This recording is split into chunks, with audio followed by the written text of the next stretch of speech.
It's 7:30. Good morning, I'm Ian Crouch with Hunter News. Nathan Tinkler appears to have left the Newcastle Jets in worse financial shape than first thought. He claimed there was a debt of $2.7 million when he put the club into voluntary administration, but it's now emerged the Jets owe their creditors well over $4 million. It's unclear how the debt will be paid off. However, the FFA has assured players and staff they will get their unpaid wages. Crash investigators are trying to piece together the circumstances leading up to yesterday's smash at Beresfield, which claimed the life of a 23-year-old woman. Her Commodore collided with two other cars on John Renshaw Drive, and she died at the scene. One of the other drivers has undergone surgery for leg and internal injuries. The next upgrade to the New England Highway is up for feedback from motorists. A proposed flyover for vehicles turning right from the Golden Highway could improve safety at an intersection which has seen more than 23 crashes since 2009. Upper Hunter MP Michael Johnson says community input is important to the process. Well, no one person has a monopoly on ideas, and often a different set of eyes look at it, and new things come out. So it's doing two things. It's giving people the opportunity to see what plans are on the table, but it's also giving them the opportunity to contribute to those plans. The Hunter is again bracing for another blast of wild weather today. A severe weather warning has been issued for damaging winds and heavy rain. A trough is extending north from the south coast, and it could bring wind gusts of up to 90 kilometres per hour. Steps are now being taken by chicken giant Ingham's to ensure a repeat of the blood and offal which spilled from its Cardiff site doesn't occur again. A poultry blood tank ruptured last May, causing 1,700 litres of blood to run into Winding Creek. The company has agreed to pay $80,000 for local water quality improvement work.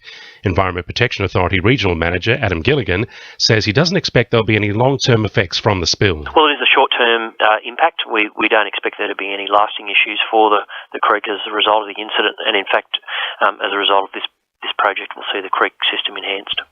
Police have uncovered a hydroponic drug setup at Holmesville. Officers raided a home yesterday afternoon, allegedly finding 28 cannabis plants and almost a kilo of cannabis leaf. A 42-year-old man was arrested at the scene and charged with supply, possession and cultivation of a prohibited plant. He's due to face Belmont Court on June 10. The Cessnock arts community have pleaded with Council to keep funding the Cessnock Gallery.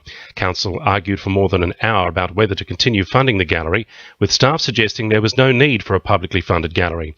Councillor Sue Ellen Wrightson says closing the gallery would be shutting the door on a part of the Cessnock community. I think Cessnock has a very, very diverse community. It's not all about mines and wine. For Cessnock, we have a very creative arts community in some of our outer lying areas, and they all contribute to the culture of the area and to the makeup of our community. And it seems there's something strange in the water at the University of Newcastle. Blonde students who live on campus say their hair has slowly been turning a shade of green after having showers.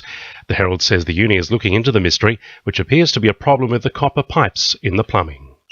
Sport for our sponsor, newcastlecheapestcars.com.au. The Newcastle Knights could be without utility back Dane Gagai in their upcoming clash against the Brisbane Broncos at Hunter Stadium.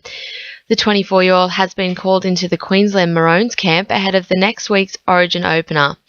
Gagai is set to have his first training run with them later this afternoon, and it's uncertain if he'll be released back to the Knights in time for Monday's game. The fate of Newcastle Jets coach Phil Stubbins is now on the hands of FFA executives following the ousting of owner Nathan Tinkler. Players have reportedly been offered identical contracts with the new Newcastle entity, while coaching staff is still under review. Stubbins is currently on an overseas scouting trip for the squad. And Newcastle's Emily Van Egmond is on her way to the 2015 FIFA Women's World Cup thanks to the Matildas' victory over Vietnam last night. The midfielder scored a goal in the first half, contributing to the final 11-0 scoreline. The Matildas are set to depart for Canada tomorrow. That's sport. I'm Georgia Moylan. To a new RFM News Time, 26 to 8.